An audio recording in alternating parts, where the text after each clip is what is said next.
자, 여러분 지금 몇 학년이죠? 초등학생이죠? 예, 또 중학생도 이제 올라간 친구들도 있고 그런데요. 자, 그러면 한번 따라쳐 볼게요. 초등학교 6년, 중학교 3년, 고등학교 3년, 또 대학교 4년, 또 대학원 몇 년? 보통 2년에서 3년. 또 박사학위 받으려면 몇 년이죠? 박사도 짧아야 3년이고 5년, 또 10년 만에 받는 사람도 있어요. 그럼 여러분 앞으로 얼마 동안 공부해야 될 것 같아요? 예, 그 끝까지 하려고 그러면은 굉장히 오랜 세월 동안 공부를 해야 되겠죠? 자, 그런데 이렇게 공부하는 것도 쉽지가 않은데, 이렇게 학교에서 공부하는 것, 우리가 또 지식을 배우는 것, 또 초등학교, 중학교 각 단계별로 우리가 배우는 것을 우리가 흔히 지식이라고 합니다. 지식. 그래서 지식은 세상에서 우리가 살아가는 데 필요한 지식, 또 각 연령별로 또 단계별로 필요한 것이 지식이라고 한다면 지혜란 것이 있다라는 것입니다. 지혜. 자, 오늘 지혜를 얘기하고 있는데요. 이 지혜는 무엇이냐면 하나님으로부터 주어지는 거예요. 그래서 지식은 세상에 우리가 살아가면서 필요한 지식, 그것이 이제 우리가 흔히 영어로 knowledge라고 한다면 하나님이 주시는 지혜는요, wisdom, 하나님이 주신 지혜. 그래서 이 지혜는요, 세상에 그 어떤 것으로도 구할 수 없고 하나님으로부터 주어지는 거예요. 여러분, 다니엘이라고 하는 어린이가 있었습니다. 그래서 다니엘과 세 친구, 사드락, 메삭, 아벳느고, 우리가 어렸을 때 많이 들었었죠. 그런데 이 다니엘과 세 친구, 어려서부터 하나님을 경외하고 믿음의 사람이었습니다. 우상에게 절하라 해도 그렇게 하지 않고 다니엘의 세 친구는 이 풀무불에 들어가기도 했습니다. 또 그곳에서 하나님이 또 구원을 해주셨죠. 또 어느 날 왕이 꿈을 꾸었는데, 이 꿈 해몽을 할 사람 있으면은 이제 해몽을 할 수 있는 사람을 찾게 됩니다. 그런데 여러분, 꿈 해몽하면은 대부분 어떻게 하죠? 꿈의 내용을 이야기해주고 이 꿈이 무슨 내용인지 물어보는 거죠. 그런데 이 왕은 어떤 이야기를 하냐면 꿈의 내용도 가르쳐주지 않고 꿈의 내용과 해몽을 얘기하라고 합니다. 여러분, 얼마나 황당합니까? 아니, 꿈의 내용을 얘기해줘야지 그 꿈에 해몽도 해줄 수 있는 것인데 꿈의 내용도 얘기하지 않고 사람들에게 요구합니다. 그리고 이것을 또 말하지 않으면은 모든 그 왕에 있는, 그 왕국에 있는 모든 관련된 사람들을 다 이제 죽이겠다고, 없애겠다고 합니다. 그렇게 끌려가는 중에 다니엘이라고 하는 이 지혜로운 하나님의 자녀가 하나님께서 그 꿈을 보여주셨기 때문에 하나님께서 알게 해주신다라면서 그 꿈의 내용을 이야기를 해주는 것입니다. 여러분, 지식은 어떻죠? 지식은 열심히 공부하고 세상에 학교 다니고 열심히 우리가 하면 얻을 수 있는 것이 지식인데요. 지혜는 어떻죠? 지혜는 이 세상이 도저히 가질 수 없는 것, 또 감히 흉내낼 수 없는 것, 하나님으로부터 오는 것, 이것이 바로 지혜라고 하는 것입니다. 그런 면에서 여러분, 지식은 여러분 이 세상에 있는 모든 사람들, 하나님을 알지 못하고 예수님을 알지 못하는 사람도 지식이라는 것을 얻게 됩니다. 그런데 여러분이 생각했을 때 세상에 있는 사람들하고 여러분하고 경쟁을 하면 누가 이길 것 같아요? 한번 여러분에게 한번 생각해 보세요. 여러분이 공부하는 것하고 또 저 서울, 강남, 청담동이라든지 이런 데서 사는 사람들, 과외를 하루에 2개, 3개씩 하고 개인 교습을 하고 유명한 선생님들, 이런 사람들 과외시키는 사람하고 경쟁을 시킨다 그러면 여러분이 공부를 잘할 것 같아요? 아니면 그 강남에 잘 나가는 그 자녀들이 공부를 잘할 것 같아요? 여러분도 인정을 해요? 아니에요? 인정하기도 어렵고, 이 세상에 있는 객관적인 잣대로 본다면은요, 우리들이 불리한 거예요. 왜 그렇죠? 그 사람들은 최고의 선생님, 최고의 지식을 가르치는 사람들을 통하여서 여러분이 교회에 와서 예배드리고 여러분이 교회에서 봉사활동 할 동안에 그 사람들은 일찍 학원에 가서 공부시키고요. 무한 경쟁이 들어갑니다. 그렇기 때문에 여러분, 지식으로 따진다면, 세상의 지식으로 따진다면 우리 예수님 믿는 자들이 불리할 수밖에 없어요. 자, 그렇다면 어떨까요? 우리 예수님 믿는 사람은 그러면 공부를 위해서 예배도 포기하고 믿음도 포기하고 그렇게 따라가야 되나요? 아니에요. 우리에겐 뭐가 있다고요? 지식 플러스 하나님이 주시는 뭐가 있다고요? 지혜가 있는 거예요. 그래서 여러분, 이 지혜를 가지면은요, 이 세상 사람들이 10시간 공부할 때 여러분이 5시간만 공부해도 10시간 이상 공부하는 효과를 나타낼 수 있도록 해줄 수 있는 거예요. 여러분이 교회에 나오느라고 또 주일날 하루 종일 또 제대로 공부하지 못한다 할지라도 하나님께서 우리가 그 짧은 시간 공부할 때 집중력을 주시고요, 더 좋은 효과를 줄 수 있는 거예요. 설령 그렇지 못한다 할지라도요, 우리가 예수님을 믿는 믿음과 신앙은 그 어떤 것으로도 바꿀 수 없기 때문에 우리가 세상의 것과 바꿀 수가 없습니다. 목사님도 이제 중학교 다닐 때인가요? 이제 공부를 하는데요. 월요일 날이 시험이었어요. 근데 주일날 교회를 가야 될지 안 가야 될지 굉장히 고민이 됐어요. 그래서 도서실에 가서 더 공부를 해야 될까? 아니면은 교회에 가서 예배를 드려야 될까? 목사님이 어떻게 했을 것 같아요? 어떻게 했을 것 같아요? 예배 아니었어요. 도서관에 가서 공부를 했어요. 그래서 열심히 공부를 해서 그 월요일날 시험을 봤습니다. 근데 시험이 보니까 공부한 내용이 얼마나 잘 나왔는지 몰라요. 그래서 열심히 답안 기록을 했어요. 나중에 이제 시험 발표가 나왔는데 이번엔 시험을 잘 나왔겠지, 좋은 점수가 되었겠지 했는데 웬걸 시험 점수가 너무나 엉망이에요. 왜 그랬을까요?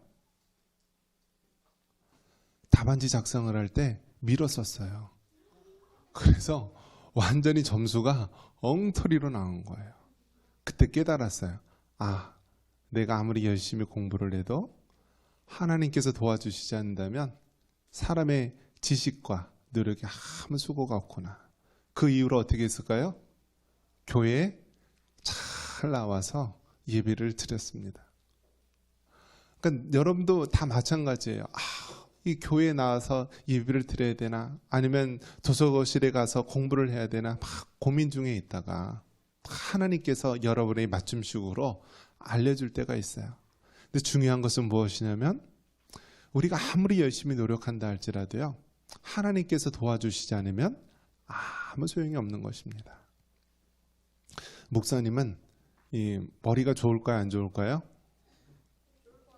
어렸을 때 어른들이 머리가 크고 앞장구 뒷장구면 머리가 좋다고 그렇게 얘기를 했어요. 그런데 막상 공부를 해보니까 내가 머리가 안 좋다는 것을 깨닫게 됩니다. 그래서 목사님이 시험을 하도 많이 떨어져 봤어요. 대학교 때 재수 해보고요, 또 신학대학원 시험 볼 때 삼수 해보고요, 또 박사 공부할 때는 사수 했었어요. 여러분, 재수, 삼수, 사수가 뭔지 아세요? 떨어지는 거예요. 그럼 한번 떨어지면 1년 동안 다시 공부를 하는데, 재수하게 되면 1년 동안 다시 공부하는 거예요. 삼수하면은 3년 동안 다시 공부하는 거예요. 사수하면 4년 동안 다시 공부하는 거예요. 목사님은 목사님 되기 위해서 강도사고시 시험을 보는데 한 번에 합격했을까요? 떨어졌을까요? 떨어졌어요. 강도사고시도. 그래서 목사님은 떨어지는데 은사가 너무 많이 있어요. 그래서 목사님은 항상 공부할 때 지혜는 하나님이 주시는 것이기 때문에 기도하면서 그렇게 공부하려고 했습니다. 여러분도 앞으로 얼마나 많은 시간을 우리가 이 땅에 살아가면서 또 세상의 많은 사람들 속에서 경쟁해야 될지 모릅니다. 그런데 객관적인 시간으로 본다면은 우리가 예수님 믿는 우리들이 세상에 있는 사람들과 경쟁에 뒤처질 수밖에 없어요. 공부하는 시간, 일하는 시간, 또 모든 시간 면에서 우리가 분리할 수밖에 없어요. 하지만 우리가 하나님의 주시는 그 지혜를 우리가 갖는다면요, 우리가 이 세상에 승리하며 살아갈 수가 있는 것입니다. 우리 야고보서 1장 5절 한번 같이 한번 읽어볼까요? 자, 한번 같이 한번 기도하겠습니다. 보겠습니다. 야고보서 1장 5절 시작. 너희 중에 누구든지 지혜가 부족하거든 모든 사람에게 후히 주시고 꾸짖지 아니하시는 하나님께 구하라. 그리하면 주시리라. 여러분, 우리가 하나님께 지혜를 구하면은 하나님께서 어떻게 하신다고요? 주시겠다고 말씀하셨어요. 그래서 성경에 나온 모든 믿음의 사람들, 우리 다니엘을 비롯해서 요셉과 또 많은 믿음의 사람들 보면은요, 지식뿐만이 아니라 하나님이 주시는 지혜로 풍성하게 가졌던 인물들이에요. 그렇기 때문에 지식과 지혜로 겸비한 하나님의 어린이들이 이 세상에서 하나님의 영광을 드러낼 수 있는 능력 있는 사람들이 될 수 있는 거예요. 그렇기 때문에 여러분 어떻게 해요? 여러분이 책을 펴들고 공부하기 전에 어떻게 해야 돼요? 하나님 앞에 잠깐 동안 기도하세요. 책을 붙들고 하나님, 야고보서 1장 5절에 너희 중에 누구든지 지혜가 부족하거든 지혜를 주신 그 하나님께 구하라고 했는데, 하나님, 내가 이 시간에 공부를 하니까 지혜를 주십시오. 세상에 줄 수 없는 하늘의 지혜로 하나님, 내가 지혜를 가지고 열심히 공부하기 원합니다. 능력 있는 어린이 되기 원합니다 하면서 기도할 때 하나님이 주시는 거예요. 목사님이 초등학교 1학년 때, 초등학교 1학년 2학기 때 받은 성적표가 있어요. 그 당시에는 점수가 어떻게 되었냐면 수, 우, 미, 양, 가. 수가 제일 높은 거고요. 가가 제일 낮은 거였어요. 수, 우, 미, 양, 가. 근데 목사님 성적이 몇이었냐면 가, 미, 미, 가, 양, 양, 가였어요. 그 성적이 거의 바닥이었죠. 1학년 2학기 때. 한글도 잘 몰랐어요. 한글도 읽으려고 그러는데 학교에 다녀왔습니다 하고 읽어야 되는데 목사님은 정직하게 학교에 다녀왔습니다 하면서 그 글자 그대로 읽고 그랬어요. 자, 그렇게 한글 깨우치는 것도 늦었고 성적도 좀 부족한 그러한 어린이였지만 목사님이 예수님을 믿고 또 하나님 앞에 늘 지혜를 구하면서 살았는데요. 목사님이 깜짝 놀란 일이 있었어요. 성인이 돼서 IQ 검사를 해봤는데요. 목사님 IQ가 엄청나게 높아진 거예요. 중학교 다닐 때는 IQ가 굉장히 밑에 바닥이었는데 예수님을 믿고 하나님 앞에 지혜를 구하며 살아갔더니요. 하나님께서 IQ를 높아져서요. 성인 기준으로 해서 상위급으로 나왔어요. 상위급으로. 자, 그런 것을 봤을 때 타고난 이 머리, IQ가 부족하다 할지라도 하나님의 말씀을 듣고 하나님 앞에 기도할 때 하나님께서 지혜를 주시고 머리도 좋게 해주시고 능력도 준다는 것을 깨닫게 되었어요. 그렇기 때문에 여러분, 여기 있는 어린이들이 이제 앞으로 5년, 10년, 20년 되면 여러분 이제 성인이 되고 또 사회에 나가서 활동을 하는데요. 이 사회는요, 경쟁 사회이고요. 능력 사회예요. 1등만 알아주고요. 1등이 아닌 모든 사람들은 낙오된 사람들, 뒤처진 사람으로 취급됩니다. 그런 무한 경쟁의 사회 속에서 우리가 어떻게 살아갈 수 있습니까? 바로 예수님을 믿는 사람은 하나님 앞에 지혜를 구해야 되는 거예요. 우리가 하나님의 말씀을 묵상하고 늘 하나님 앞에 기도하면서 공부하고 또 우리가 살아갈 때 하나님께서 우리에게 지혜와 능력을 주셔서 이 땅에 다니엘과 같이 요셉과 같이 또 많은 믿음의 사람들과 같이 지혜롭고 능력 있는 어린이가 될 수 있는 거예요. 이제 중학교에 들어간 우리 친구들도 있는데요. 이제 학년 올라갈 때마다 얼마나 배워야 할 것이 많고 해야 할 것이 많이 있는지 모릅니다. 그럴 때마다 야고보서 1장 5절에 있는 말씀처럼 기도할 때 하나님께서 여러분에게 지혜를 주시고요. 능력을 주실 줄 믿습니다. 목사님처럼 항상 공부할 때 우수운 성적으로 들어간 사람이요, 하나님의 지혜를 구할 때 나중에 우수한 사람으로 졸업을 하는 것을 경험했어요. 여러분 여기 있는 친구들 중에 나중에 선생님도 나오고 의사 선생님도 나오고 변호사도 되고 또 누구죠? 또 햄버거 사장님도 나온다고 그랬고요. 예, 우리 여러 친구들이 나올 겁니다. 하나님의 지혜를 구하며 살아갈 때 하나님께서 여러분에게 복 주시고 지혜 주시고 능력 주실 줄 믿습니다. 이러한 은혜가 있기를 주님의 이름으로 축원합니다.